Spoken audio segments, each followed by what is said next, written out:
Evolution at Work Hardcore 2.0 is coming your way. This is episode 137. Today we're going to talk about the worst steroid cycle experiences by Para Pharma. This is going to be a fun one.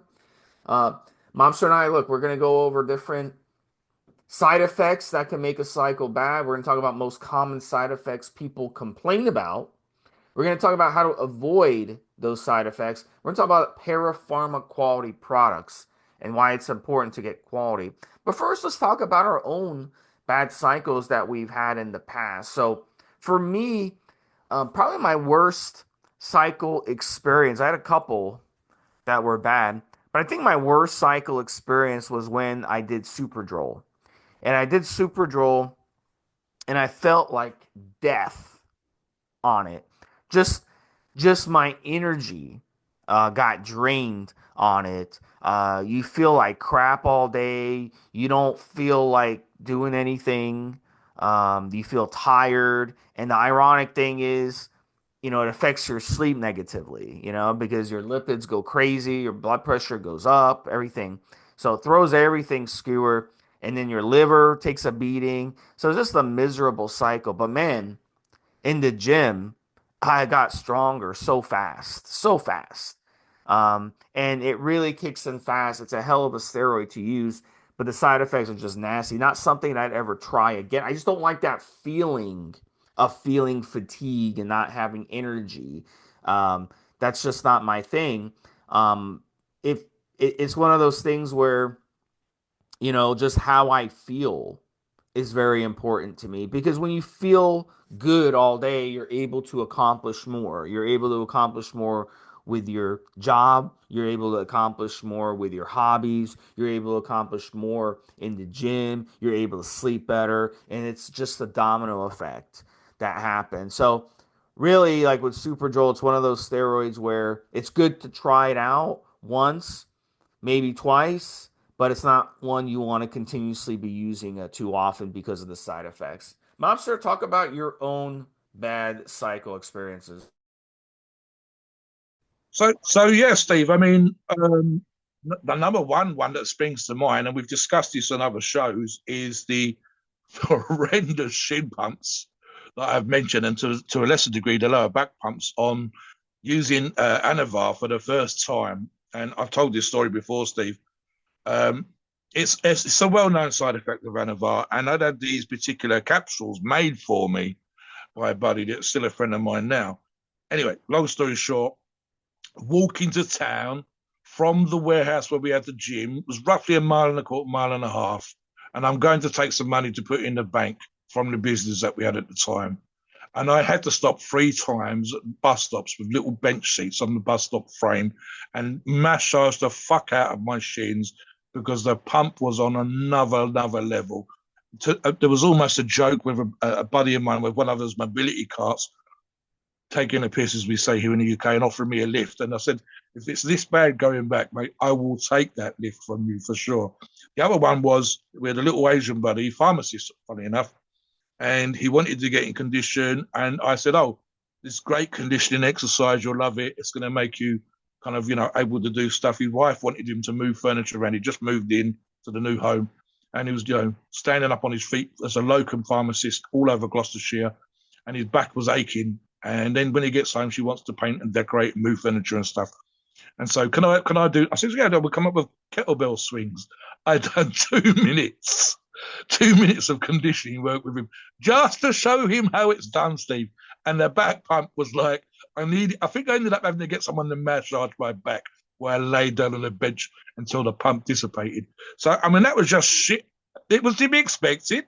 You can manage it a little bit by increasing your water intake, Steve. But it was a new experience for me. Ironically, I've probably got used to it now, and I don't get those kind of bumps. But at that time, this was a novelty for me. Obviously, we're talking about the early days, or relatively early days, probably 10 years ago now, of PED use for me. It's been a little bit longer than that, but my first time using Anavar and just not having this expectation. I've made a couple of mistakes using supplements where I should have realized I was going to have a tingling sensation, aka paresthesia. But specific when it comes to steroids, this was for me, and I know, and this is not just a personal experience stuff, as we know. We can talk about this experience because we know specifically that we have ourselves had this level of discomfort, realized why, and then we learn how to manage it and so on. So when new listeners come onto the show, when people come onto the forum, we can explain to them that I've had it, I've been there, I've been in your shoes, I know how this feels. We understand, and then we can offer advice, which is exactly what we do in these shows. What about yourself, Steve? Give us another example of stuff that you suffered yourself. Yeah, so one time I was on a trenbolone cycle, and I was really deep into the cycle, really, really deep. So I decided to do a deep sea fishing trip, and the fishing was really good. I decided to do an 8 hour fishing trip. Really, it was an experience that horrible, one of the worst experiences of my life because as soon as the boat got offshore, I started to get seasick. The ocean was super rough.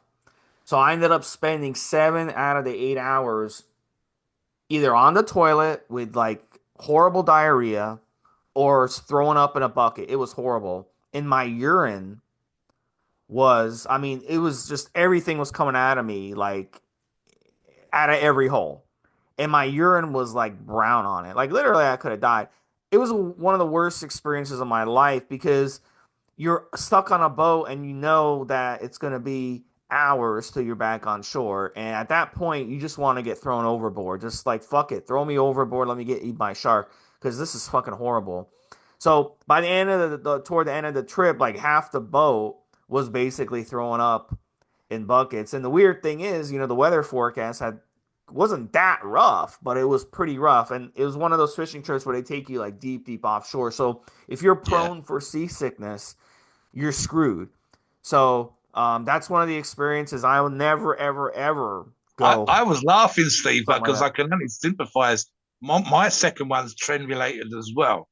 Now, it has to be said, I was using a fast rip type product that one of our other approved sources sells, and lots of companies, including Para Pharma, do very, very expensive. In fact, it was a Para Pharma product sold by a supplier of theirs, one of their approved distributors, and I'm more than familiar through research, through asides, through comments, etc., through the actual history of steroids, that there are always going to be, for an enormous amount of people that use tren, some sort of side effects.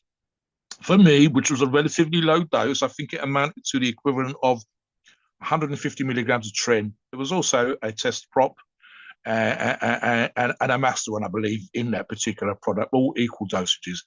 And it amounted to over 3 doses in the week, 150 milligrams of tren. So very, very low dose of tren, especially on a weekly basis, Steve.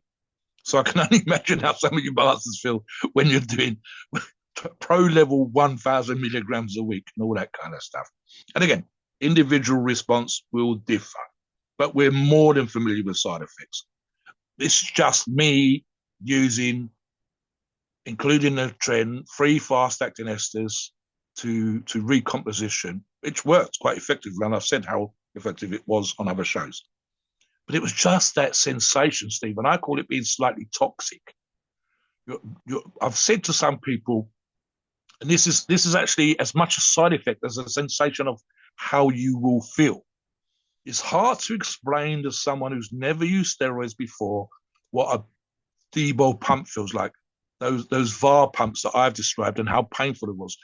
And one of the things that I said about Tren is that it's such an amazing drug in terms of the positive aspects of it, the ability to recomposition, Steve's fantastic strength training on Tren, and so on and so forth. Equally, any steroid, including Tren, that is that effective, including Steve's earlier story of Superdrol, that works, but works real quick and almost severely is successful, will, and it has to come with your body is essentially working overtime. And this is what I think I had. My calories weren't cut to some silly level, but I was eating a lot cleaner than I normally would. There was no desserts, no ice cream, no sweets, no cakes, no biscuits, no nothing.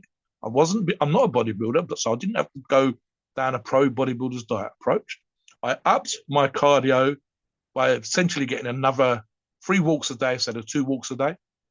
I think my average is 6,000 and I was hitting 9,000, which is not a crazy level. But I'm hitting that point in the late afternoon, early evening, just before ever my last big meal of the day, and feeling a little bit wrung out, Steve, feeling like things are working, but certainly feeling that trend kind of slightly toxic, slightly off, if you like, sensation. And again, this is a very, very low dose. If I was doing 300 milligrams or 450 or 600, I can only imagine it in my circumstances, I'd have felt worse. And a part of that has to be said, as a strength athlete, my body fat percentage will be higher. Had I been leaner and in better condition, killing the steps, doing stair climber, that kind of thing, like a proper uh, amateur or competing pro bodybuilder, I suspect my side effects would actually be slightly better to manage. I know from, and I'll just use this as another example, Steve, strongman competing buddies of mine, including up to world strongest man level, that tried trend for the first time. And the number one story, which I didn't get, was that they were having the trend sweat, Steve. Their strength was through the roof. They were making great gains in the gym. But they, by God, the classic was getting out of bed in the middle of the night to change the sheets, or getting out of bed in the middle of the night to change a t-shirt, and a girlfriend, partner, wife, whatever else saying, "What the fuck is going on?" Normally, these guys are quite open with what they're doing, but they struggled with the sweats. And again, body fat percentage is higher than mine, even now. But I think if you're leaner, it's easier to manage, and so on and so forth. So yeah, definitely for me, in the case of trend, Steve, an argument to be made for that slightly toxic. You know this shit is working, but I don't. Some steroids, Steve, you and I talked about. There's almost a feel good pump. There's almost a full of energy kind of vibe to it, and especially when you're reaching a peak fitness and conditioning, muscular strength, muscular size. Trend doesn't do that, and for me, it was that ever so slightly toxic, slightly off, little bit of a where am I kind of vibe. And please God, I only did this for 4 weeks, Steve. I could not imagine running even moderate doses of trend for 12 or 16 weeks like we hear some people doing. I've got another one, but I'll let you run into your next one, Steve. Yeah, I'll do one and you could do one. So, this was very early on in my steroid journey, and a lot of times when you're new to this, obviously you're trying to suck up as much information. I'm always that type of person. I always want to learn as much as I can about something before I do it. But unfortunately, out there, a lot of times there's a lot of misinformation. There's a lot of bro science. A lot of people give you bad advice. In my case, I use the D-bol and I use testosterone together. And when you use those two steroids together, it causes a lot of estrogenic side effects in the body. And look, I got a lot of advice. Some people said, don't use an AI. Some people said use an AI. But in the end, I ended up listening to the louder people and the people who I thought knew what they were talking about. And sometimes when you do that, you get yourself in trouble. So I didn't end up using an AI the whole cycle. So I did a 12-week cycle and I kickstarted it with some Dianabol and I used testosterone with it. And then let me tell you something. My face got super bloated. I got that bloated fish face that people talk about. My energy dove from holding so much water. Just imagine carrying gallons of water on your back all day. And that's basically what happens when you don't use an AI to control your water weight on steroids like this.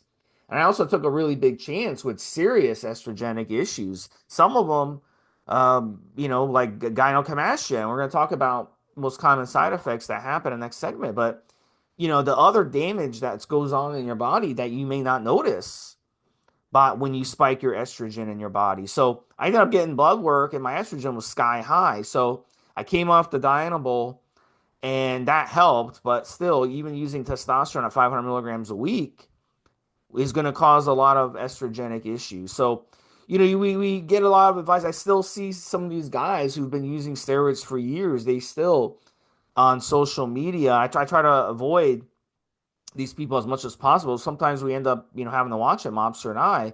But man, the advice and the sad thing is a lot of these guys have the most views and they get the most people listening to them, and they're telling people don't use an AI. They'll say don't use an AI until you get side effects. And we're going to talk about it in the next segment. That's not a smart choice. You should always be proactive. It's like having a cavity. Do you wait till the cavity becomes serious where you need a root canal and a crown and have to pay thousands of dollars? Or do you just pay the $200 to get the cavity taken care of ahead of time? So it's about being proactive and not reactive. Don't wait till problems happen. So, absolutely, that was a big mistake that was self inflicted because I listened to the wrong people. So, Mobster, what's your final one? I'll touch on that, Steve, but I'll lead into my personal experience of just gaining a shitload of weight, which is exactly what I wanted to do. Like I've talked about, commented many times on the idea of not needing or needing an AI, right? So number one, guys, and this is just useful information. Your experience day one, experience cycle two, experience cycle three, and your experience as you age, 25, 30, 35, 40, will differ. That's just the facts. Your body fat, your level of water retention, your physical condition, your age, your body's ability to respond will differ. So you might have done 4 cycles, 800,000 milligram cycles, and never needed an AI. Then you use a completely different steroid, or you use a different source. Perhaps the steroid isn't up to the quality of the previous cycles, or your body fat percentage is more than it was on the previous cycles. And suddenly you need an AI when you never needed one before. But that's because you've got older. That's because you've got fatter or leaner, or it's not the steroid you thought it was, or you've increased the dosage. So you cannot rely on the idea that you don't need an AI. I've never needed an AI before. Why do I need one now? Because you're 20 years older and you're fatter, or whatever, Steve. So that's number one.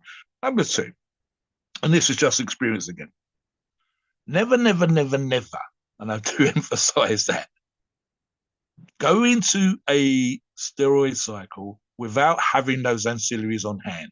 We've made that mistake, I'm sure. I know I've had products arrive days before a cycle was due to start, when really I want to make sure that there's no issue with the carrier, the post, whatever. I want to make sure that the product's all there. What I don't want to be doing is running around, scrabbling around for a competition, as I've done back in the day. This happened once, Steve, and I haven't got everything I need on hand. Now, if I've never used an AI before, and don't forget, guys, Para Pharma has all the ancillaries you could win, including all the AIs that you could want. Make sure that you have some on hand. Do you want to have issues, water retention? Do you want to have bloat? Do you want to have to suddenly change and come onto the forums and go, guys, I've fucked up. I need to get this product. I'm struggling with this. I'm struggling with it, and I've got nothing available. There's no one near me that can get. Can one of you guys send me some AIs? I've seen it. So look, I would rather, like Steve said, I've got insurance policy on this building, but I don't want it to catch fire. I don't want it to be swept away in the floods. But I don't like playing the premiums. It's no different to anybody else. I'd rather have that AI there and not need it than need it and not have the AI available. So make sure about that. On the subject of, and again, I deliberately did this. It suited my purposes at the time. I have talked multiple times about my successful bulking cycles, and my favorite cycle, as regular listeners will know, was always, and even now I'm doing one right now, Steve, Sust and Decker. And I know back in the day when I weighed 280 pounds and 20 English stone, which is about 115, 116, 120 kilos, more than that, about 125 kilos, I would go from 280 to 300 pounds. And this suited my purposes for training. It suited my purposes for competing. But that 20 pounds gain, the first 2 times especially, Steve, came very, very quickly. In the gym, amazing. Strong like bull. The 20 pounds is basically 1 or 2 inches all over your body, even at my height of 6'3", 1.9 meters, whatever. Great for pressing, great for benching, great for tricep work, great for squatting, great for leg pressing, you name it, right? All the stuff that I was doing, and to a lesser degree, the grip stuff, just for out and out strength. But 20 pounds walking up, I only lived in that, Steve. I had a two-story, what we call a two up, two down, small terraced house, and just walking up the fucking stairs from the ground floor to the first floor, from kitchen, front room, whatever you want to call it, lounge, to the bedrooms and bathroom upstairs was hard fucking work. And it was hard work because I'd put on a lot of weight very quickly, quite deliberately. And it takes me, and I've said this on other shows, when I gain £5 or £10, whatever the fuck I've gained on cycles over the years, it takes me roughly 3, sometimes 4 months for my body to adapt. That's a sheer physical weight of muscle being added, size being added all over my body. And that's just connective tissue, Steve, bone, walking around with that weight on your hips, doing normal stuff around the house and whatever else. It takes me, and then the heart and the lungs, etc., etc., even to a lesser degree, other organs, just physically feeling normal, like when I weighed 280 versus being 300 pounds. So this is why we talk about gains is great and the old magic one from the fairy godmother analogy that I've used before. But the reality of the situation is it takes a while to get used to. And if you do it very, very quickly, it can, I mean, literally getting out of breath, walking up like 17 fucking steps, Steve, whereas I'd be perfectly fine before, wouldn't get out of breath or whatever. And again, that weight would drop off. Now I weigh more, and ironically, I'm probably more capable, but I've taken longer to get used to it. So yeah, that was another one, Steve. I can think of loads that I haven't had, but I know that some of the listeners concern themselves over it. I don't think either of us have had issues, but we want to discuss the one with, for example, some people with aching joints, which is a typical one, and the other one is hair loss. In terms of those two steroids, you want to talk about those two, Steve, for the listeners? Yeah, hair loss, and what was the first one you said? Joint pain, the dry joints. We know Yeah, what so ones we're yeah, talking about. yeah, we're gonna get into that. So yeah, dry joints for sure. So when I was using Winstrol, everyone always talked about, how your joints get dry, and I was like, it's not gonna happen to me. I don't have those long, lanky limbs, mobster, like you guys do up in Northern Europe. My limb, I got the short, stocky limbs. You know what I'm saying? So I never had joint problems. So it was never an issue for me. But listen, on Winstrol, I experienced it. It took maybe a week or two to really kick in. But basically, when I would do, I'll give you an example. If I did bicep curls, it felt like there was a rubber band in my elbow and it was stretching out. And I could feel it. So you got to be careful when you're doing that, because if you push through that joint pain, those dry joints, it's going to cause damage to your joints. So hips, ankles, these are issues you hear all the time at people when they get your age, mobster, who have been weight training for years or have been Yeah, playing sports for years. They have to yeah. end up with knee replacements, hip replacements, and luckily today, I've heard a lot of good stories from people who've experienced that, but that wasn't always the case. But it's a very expensive procedure, and it's a very it sucks because you're going to be on your ass for a while, and you're going to be not be able to train. So it's not something we want to get to. So very important when you're using any steroid that messes with your joints, especially something like Winstrol or any harsh DHT, that Mm. you are aware of the joint issues that you can experience on it, and you take precautions. So that means increasing your good fats, increasing your Yes, supplementation, the omegas, the yes. fish oils, Joint product, stuff like joint that. products. Yeah, But also, if it becomes too bad, you gotta stop. You've got to yeah. stop and use and realize, hey, this isn't for me. Now, when it comes to the hair loss, again, It has a great reputation, Steve, for drying people out. But I think some people forget that this is from, as you say, your joints as well as the muscles. So you will get a drier looking muscle, which is great. But it's pulling out what I believe is a synovial fluid, or decreasing the hydration, if you like, of your joints. It's like taking less oil into your car. There's a point beyond which you don't want to go. And the synovial fluid is essentially the lubricant that lubricates your joints. It enables them, the shiny surfaces of the joint, not to touch, or at least minimally touch under load. And you are under load, guys, because you're in the gym. Sometimes when you're on steroid cycles, you've increased the volume. Steve's talked about multiple times, and I won't argue with this. I think Steve is correct. how, in essence, weightlifting, weight training, bodybuilding is arguably inflammatory. So you're going to inflame your joints and your muscles. It's actually part of the Yeah. response that causes your muscle to Steroid, respond. yeah, and steroid use Yeah. is very inflammatory, so that just adds Yes. to the issue. But But it's the in a way, point. Steve, that's what we Yep. want. The problem Yeah, here is, yeah, people not understanding that the desired effect of dry muscles is also going to dry out your joints, and you need to, as Steve said, healthy oils, healthy fats, yeah. joint products, and even just to some degree, slightly increased hydration, so that you, which is useful in other ways as well, and just to be able to manage it. One of the things I do, because again I'm an older athlete, as Steve says, I lift heavy weights, etc., is that I will use supportive knee sleeves, elbow sleeves, wraps, whatever else, on my top poundages. And touch wood, Steve, I have had frozen shoulder from wear and tear of bench pressing and pressing. I do occasionally get a tiny bit of a hip pain, and I mean a tiny bit. These are enough red flags for me to make sure that I warm up, make sure that I take care. I haven't had, because I've never been a big user of Winstrol or EQ, which we're going to discuss, um, these particular issues. But I'm more than familiar with people using them, and hopefully we give enough suggestions to help you mitigate, if not completely remove, the issue. Talk about now, Steve, um, specifically in this particular example, EQ or equipoise.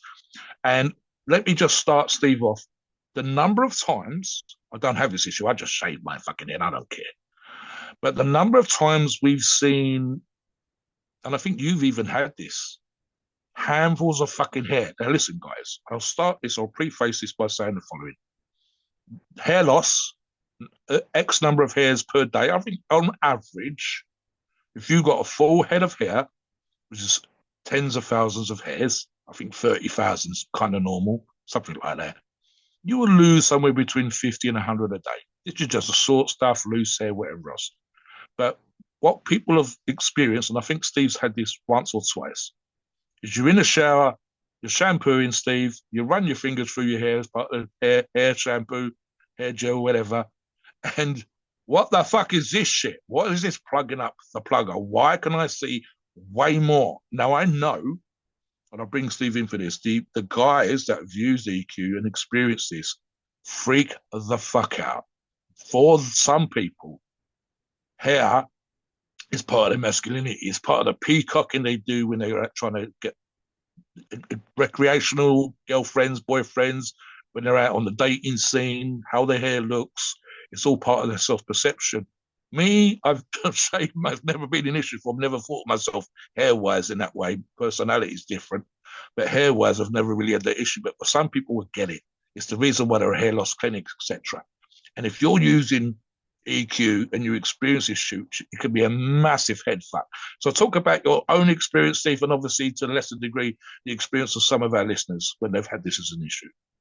Yeah, and this goes back to the joint one too. I'm not prone to head hair loss. I still have my hair, even though I'm well into my 40s. And, a lot of that is genetic, obviously, but a lot of that too is because I haven't abused steroids. I don't use steroids as much, especially now, as I did back into my early 30s. That was the years where I really abused steroids. But during that time, I would use some steroids. Winstrol and Tren would be the biggest offenders for me together, was the worst. And I'd be shampooing my hair in the shower, washing my hair, and I look down and I have hair all over my hand. So again, it's not something that I personally am prone to, but when I use these anabolic steroids, some of them really do a job. And the reason they do that is when you're using either a testosterone derivative or a DHT derivative. The testosterone derivatives are going to convert to DHT in the body. The DHT derivatives will directly, obviously, cause that effect. And that DHT fries your head hair follicles, and that's why the hair falls out. So that's why you see those bodybuilding fake natty gurus online. They're all bald by the time they're 30 years old, but they have, they claim they're natty. Okay, whatever. You just got bald by magic by the time you were 30. Maybe, I don't know. Maybe your Or genetics they like to suck. I don't. shave it, Steve. Lots of pro Yeah. bodybuilders back in the 90s went for that whole shaven head thing. And ironically, Ronnie Coleman was one of them.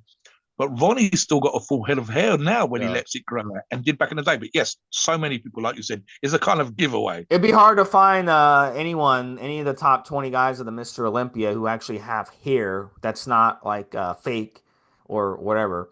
But anyway, long story short, that is something you have to watch out for. And a lot of people, they come to me, a lot of clients, and that's a big thing with them. They don't want to lose their head hair. And I say, look, straight up, if you don't want to lose your head hair, don't abuse steroids. Run one cycle a year. And if you start noticing your hair shedding, stop your cycle immediately. Now, Yep. there are drugs out there, finasteride, dutasteride, Yes. that Yep. actually will block DHT conversion, but they don't do anything for DHT derivative steroids. In other words, if you're taking testosterone and you take those DHT blockers, it will do a good job of blocking that conversion, but it won't save your hair if you're using the DHT derivative. Also, those come with side effects. By blocking DHT conversion, you're also causing other issues that you may not like, especially hitting your bedroom senses. So let me touch on organs a little bit, because there's so many we can get to. Let me touch on organs and kind of give you a whole summary. Look, liver, kidney, heart, skin, which is also an organ, and yes, brain, which is also an organ. These can be affected by steroids.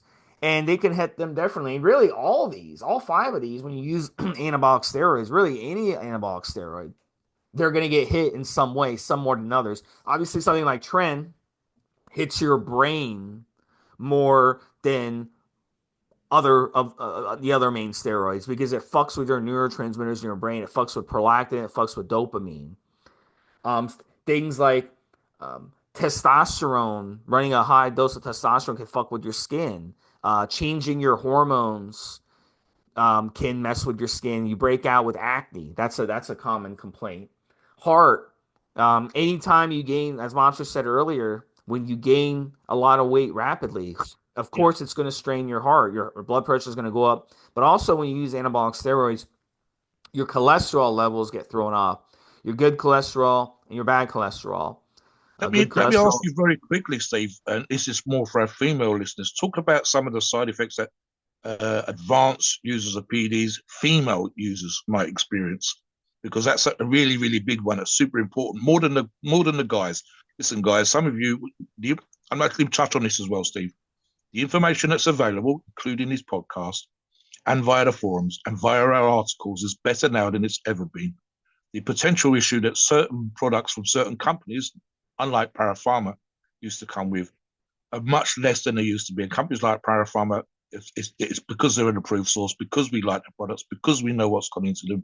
You should have less issues with impure products simply because their company produces great products versus, say, an underground lab that you've never heard of.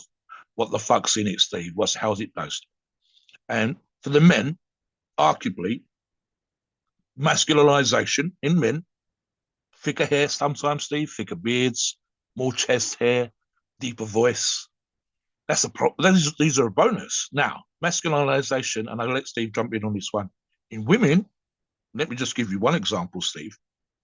We used to have on one of the family forums, Elite, I believe, someone called, with her daughter, called Trend Goddess. And Trend Goddess was a female user who used Trend, kind of obvious, and would mention some of the side effects. Now, she was okay with it. She knew the risk. She knew what this meant, and she was okay with the side effects. But if you are not, the masculinization, and I'll bring Steve in as well for this, can include hair on your face, in other words, a beard, moustache, facial hair growth, thickening. Is perfectly normal for older women to have some facial hair. That's the reason why they use certain products. But when it starts to be thicker hair, like a man's, when you get the deeper voice and the voice will not go back, when you get that sort of muscle growth that gives you that sort of managed jaw, etc., Steve, and there are others, these can be a problem. And most of it is managed by not using high dosages and certainly by only using steroids like from Para Pharma and a very low dose. I think they've got a Femovar for that particular reason. So talk about this particular issue for women as opposed to men, where we understand and accept some of the issues, which can also be positive as well as negative. So yeah, the facial hair, body hair, enlarged clitoris, masculinized voice, and a lot of these side effects can be permanent, and it's very hard to reverse. And then also, of course, women will experience the same organ strain that men have. So, and a lot of times, what happens with females, the advantage that females have is they don't produce the hormones the same way males do. They produce most of their hormones via their ovaries. So they don't have to worry about doing a PCT after, but they should still do a PCT when it comes to running support supplements and helping balance out a lot of these numbers. So it's very important that women also are getting the blood work done and running their support supplements just as men, to make sure they recover properly on it. But yeah, I mean, I've seen women in the gym, mobster, and you can definitely tell that they're juicing up. And it's one of those things where they want to keep up with the boys. Maybe they had an older brother growing up, who pushed them around, and they want to basically push it. And look, I think it's great that females Yeah. want to push I love themselves. women training in the Yeah, gym, Steve. It's the psyche, but I think yeah. the It's side the that side women have it's, the yeah same insecurities as men, as a yeah, of lot of men course. And the have reason too. for coming to the They gym want to, differs yeah, exactly. The issue here is, I think, that some of the side effects, as Steve said, can, for example, one is permanent loss of the fatty tissue of the breast. So the period of time that most people train and bodybuild and compete for the average person is relatively short. There's only mad motherfuckers like Steve, me and Steve that together have probably done 60, 70 years training. I've done 45 years on my own. That's rare. That percentage of people that train for that long is rare. So here's the issue. In certain cases, in certain circumstances, and when we talk about these side effects, this is not everybody gets this all the time. But some of the issues when it comes to women specifically are, as Steve said, permanent. So you're wanting to train to 5 years, and the idea that you want to compete perhaps in a bikini or some fitness figure class, etc., and go on stage and win a trophy, amazing. Like, we're going to encourage that absolutely. I support all the women at my local gym. I was not always understood the psyche with regards to wanting to look more masculine if you're female versus wanting to look more feminine if you're a man. That's not how my own psyche works. So it's been difficult at times. But fitness, training, and getting into shape, absolutely. But your life plan might not want to include permanent changes to sexual organs, etc., needing to have hair removal done because of facial hair growth, etc. Because how you think and see yourself and want to be now versus 5 or 10 years down the road. So you need to have this an awareness and understanding.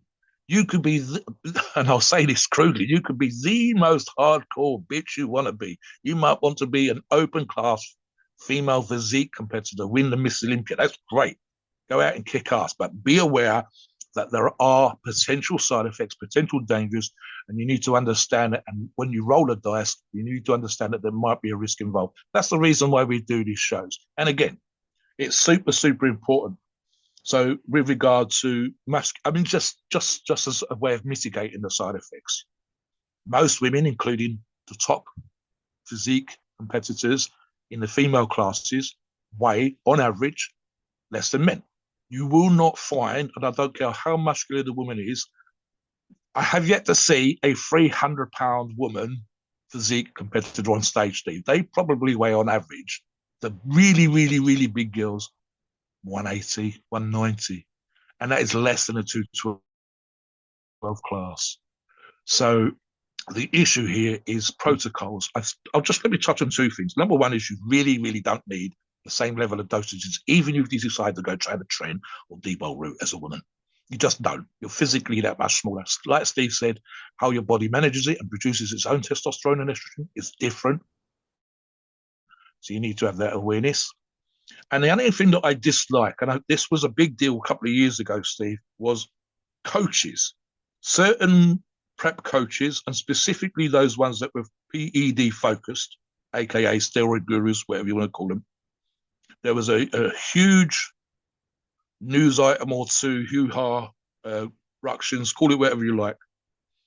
Probably about 3-4 years ago, perhaps pre-COVID, so 2020, 2019, where some of the advisors to some female athletes were giving them terrible protocols designed to get the female athlete into shape, but the health risks were unfucking real. So they've got someone that they're paying, someone that they trust, someone that's perhaps taken a percentage of any income that they might earn from winning competitions, which is not great compared to the guys. Bad enough for the guys, it's just really bad for the women.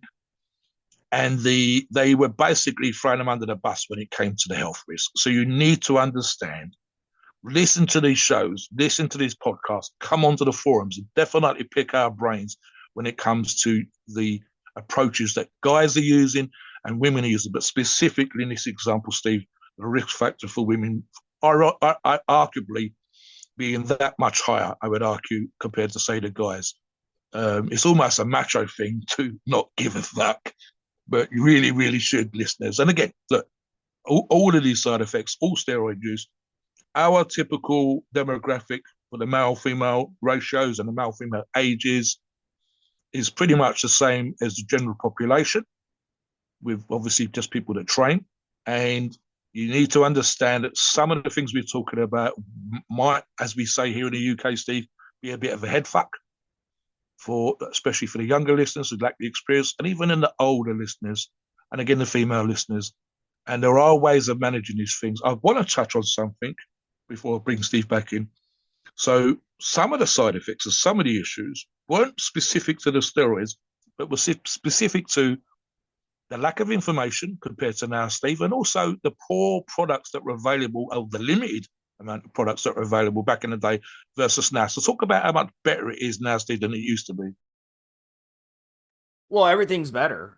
Everything's better. So first off, you have Para Pharma providing quality steroids and ancillaries. So when you use Para Pharma, you know what you're using is legit. Back in the day, we could order Winstrol and be getting Debo. We could be ordering Anavar and be getting something completely different. And you get side effects. You don't understand what's going on. You're not prepared for them properly. So it's very, very important to make sure you're using Para Pharma not just for your steroids, but also the ancillaries you get. What happens if you get ancillaries from some random source and the aromacin that you're getting is not real aromacin, and then you're running testosterone like I did at the beginning of the show, and I end up with gynecomastia because the aromacin that I was using was fake.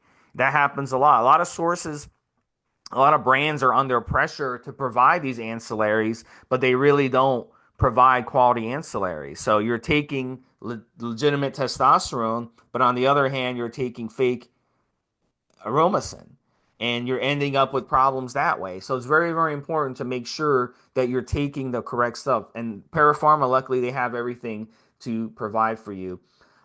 Look, I'm going to go through a few tips, and I'll let Mobster give some tips. Look, first off, we talked a lot about it, aromacin and arimidex on cycle to help control estrogen. If you're using anything that aromatizes, including testosterone, including dianabol, these you need to control estrogen. So, and I would also consider having some letrozole on hand just in case of emergency, because letrozole is very, very strong when it comes to slamming your estrogen down in an emergency situation. Off cycle, when you come off, have your PCT products on hand, the Novadex, the Clomid. Those are very, very important because those will help you prevent a hard landing. So that's very, very important to have on hand. Support supplements, liver supplements, TUDCA, fish omega oil, and things like coenzyme Q10, which are great for the heart. All these supplements are important. You come on the forum and you can find out great support supplements that we have. A couple more points, and I'll let Mobster in. Look, keep your cycles moderate and short if you want to avoid side effects. If you want to push the envelope and push things and go high dose and abuse steroids, then understand what you're getting yourself into. So, me personally, I prefer to do no more than 1 or 2 cycles a year at this point in my life. But back in my early 30s, I was abusing steroids a lot more. I took that risk and I paid the price in a lot of ways. You should also listen to your body and not ignore red flags where something is wrong. We see guys come on the forum a lot and they'll talk about, oh, I have something, happening to me. Can you please tell me what's going on? Oh, I'm pissing out weird colors and I'm on this cycle. Well, that could mean you have serious organ issues, kidney issues, liver issues. Don't ignore red flags. Oh, I'm pooping and blood's coming out of me, that's a red flag. Something could be wrong. It could be something like hemorrhoids, which isn't serious, but it also could be something major. So these are little red flags you look at. I can remember my prostate. I had a lump on my prostate and I was freaking out. It was on my balls, not my prostate, on my balls. And I was freaking out. I was like, oh, fuck, I have cancer. This is a disaster. So I ended up going to the doctor immediately. Like literally the next day, I went to the doctor and he took a look at it and he started laughing. He's like, no, he's like, don't worry, you're not dying. And I'm like, what is it? He's like, it's an ingrown hair that got infected. So he's like, I can pop it for you and try to drain it for you and then you'll be okay. So because I shaved my balls like a week prior, so I ended up getting an infection from the ingrown hair. So it's important. Any little thing like that could be serious. Don't let it linger. Don't let the Yeah. cavity get worse and worse. Getting blood work done, getting regular checkups from the doctor, and understanding what you should look for. Again, come on the Yes. forum, look in my signature. I have a blood work link where you can get blood work done without going through a doctor. But I also have the blood work link, which tells you what everything means in your blood work so you know what to look for in the first place. Because otherwise, you're going to waste your time and get blood work and waste money on blood work without getting the proper blood work. So, Yeah. bottom line is if you make the decision to abuse steroids, then you should also expect a domino effect of problems over time.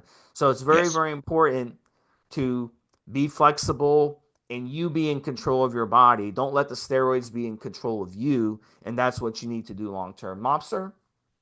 Yeah. Listen, guys, I'm going to touch upon sort of the historical aspect in terms of bad products versus good products with companies like Para Pharma. So, as an example, Steve, two examples spring to mind. One is uh, piss poor oils, the carrier fluid for the steroid. Typically, we're talking about, and we've the worst example.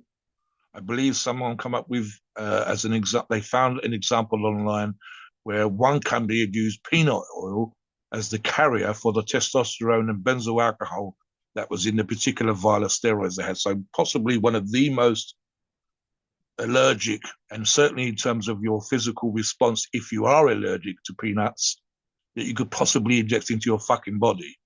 Versus, for example, the commonality now, pretty much industry standard now, Steve, is grapeseed oil. And I would argue that it's probably the least allergic response that you're going to see in, and way thinner for the most part. So back in the day, you could have issues like it was quote unquote like diesel oil trying to squeeze the fucking syringe because this oil was so goddamn thick. And you hardly ever hear that now. We used to have side effects like abscesses because of either the oil being allergic response or physically bacteria, the quality, cleanliness that was used. Proper companies like Para Pharma that produce products on a regular basis have to. I don't care whether you are a licensed pharmaceutical company in a specific country or whether you're just well respected, approved brand, but we might still include you in the underground lab umbrella. In order for you to stay in business, you need to have a aspect of your business focus on sterility. We have seen videos of people brewing up, for want of a better phrase, steroids in kitchens. I've used one story of a lockup, literally a garage, was in a Dave Crossland video when they were zapping the product in a microwave, and Dave sitting there open mouthed at the lack, if you like, of quality control and the simplicity of the process. We proper companies that are stuck around for a while live and thrive on their reputation, Steve. So the sterility becomes a thing in and of itself. For that quality, I must have this quality. I must have this cleanness. I do not want my customers posting pictures of infection issues online, and I will lose repeat business. So you need a company that takes that sort of aspect very, very important. Now, back in the day, we've seen horrendous examples, both physically or people with abscesses and they've had operation scars and so on and so forth. Literally gaping wounds taken in the ER photographs, and you can see examples as you can Google the stuff like that. Now we almost don't see it ever. I couldn't think of the last time I seen a proper abscess. I think I see someone with a little bit of the scar tissue on the surface, and that's probably one time in the last 10 years that I've seen that. literally where there was a dark patch where they'd been injecting, and it was just stupid stuff like they kept injecting in the same fucking spot. Information available to you for good sources like Para Pharma is way better than it used to. The quality of the product going in, the cleanliness of the product, the silly little things. Let me give you another example. And this occurred to me, Steve. So, and again, I won't call it a side effect as such, but it was something that came with the territory. We've talked about high dose products on another show. I think we might have even done it under the Para Pharma umbrella.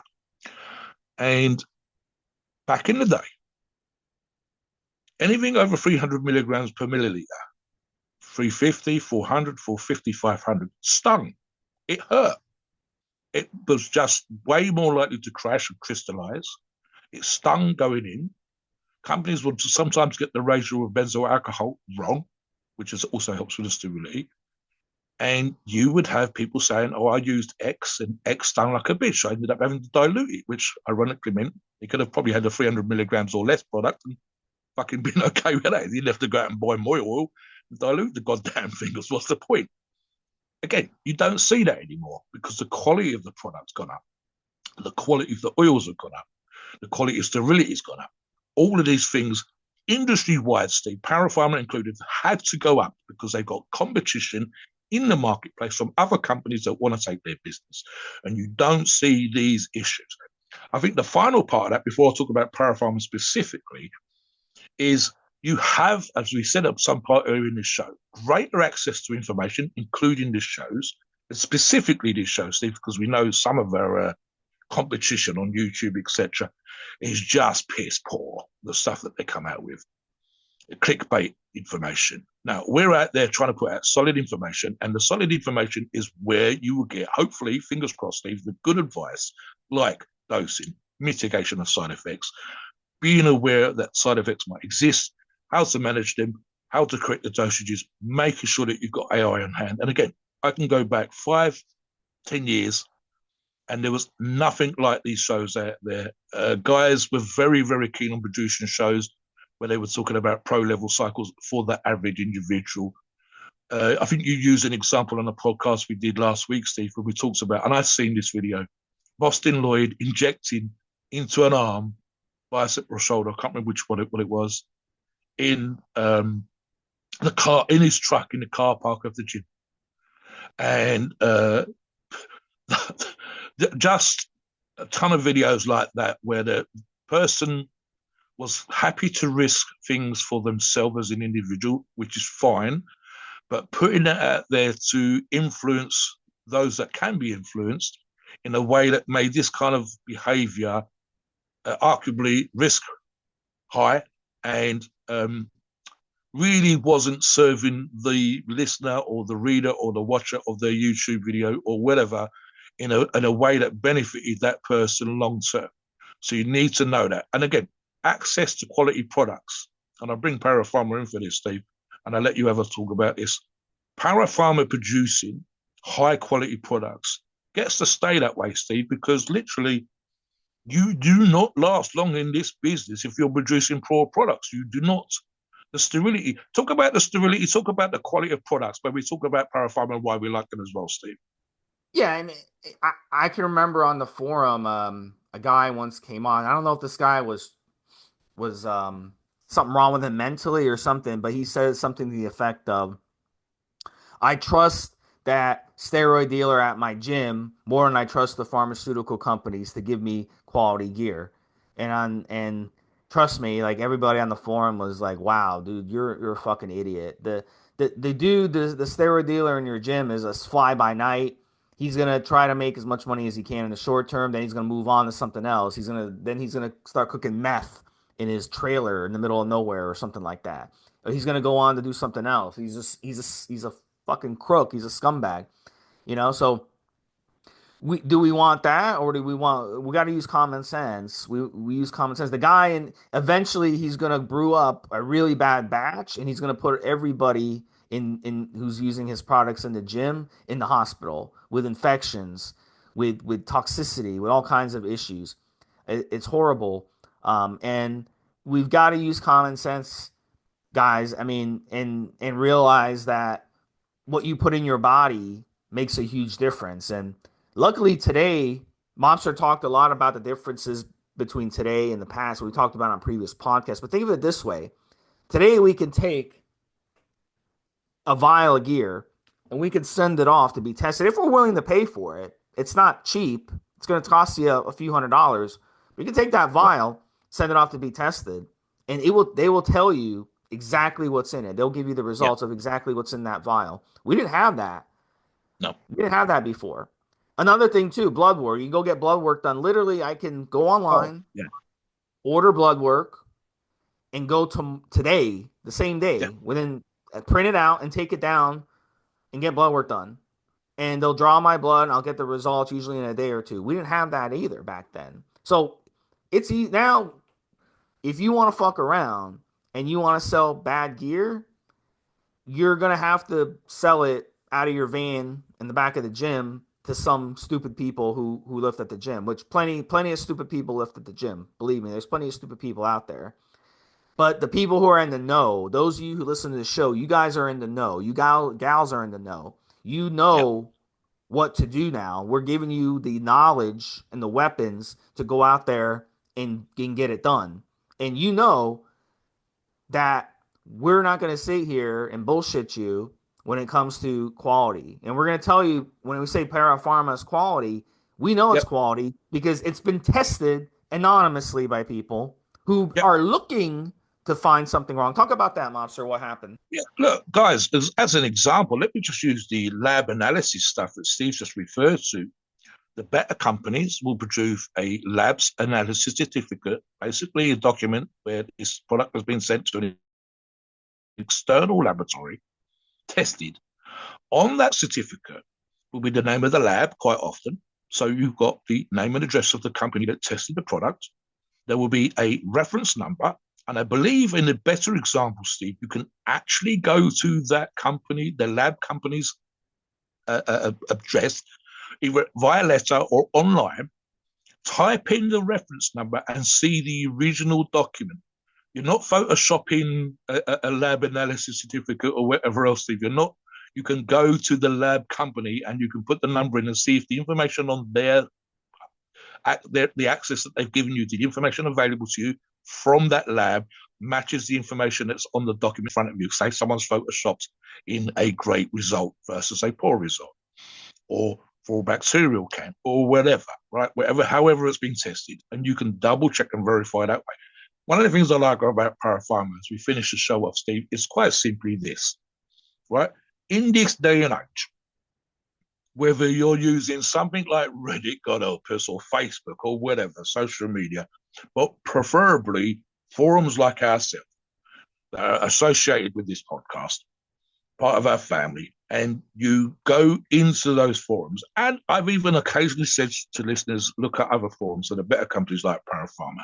You go on there and you search for Para Pharma. You can find logs of people running their products, including myself. The late last year or the year before, I think it was year before, and see the results, see our experiences, talking about how we felt when we used their products.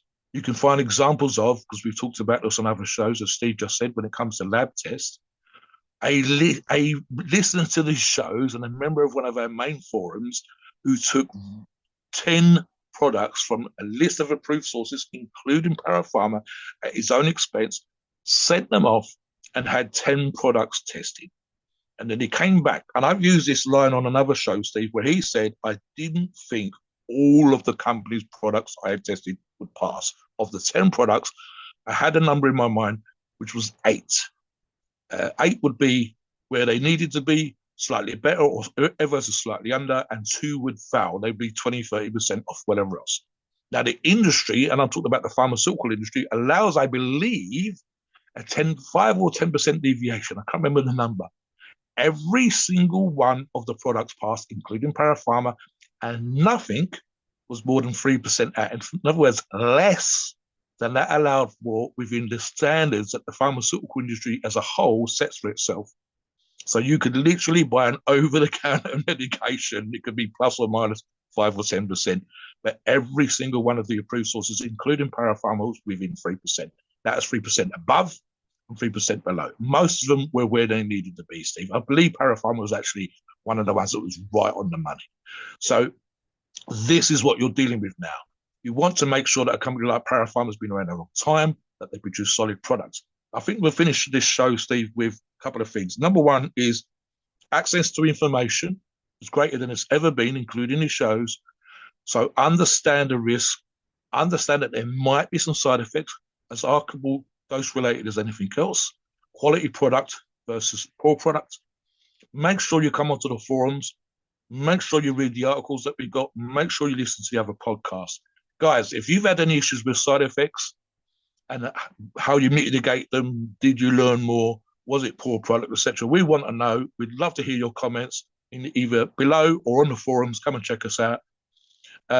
Make sure you big up Para Pharma, obviously, because they're putting out solid products that reduces these side effects or certainly the risk for other issues as best they possibly can, because that's how you stay in the business as long as possible. Please note, we are not doctors and opinions ours. It's our view and based on our experience of views on the topic. Our podcasts are for informational purposes and entertainment only. The freedom of speech and the First Amendment applies.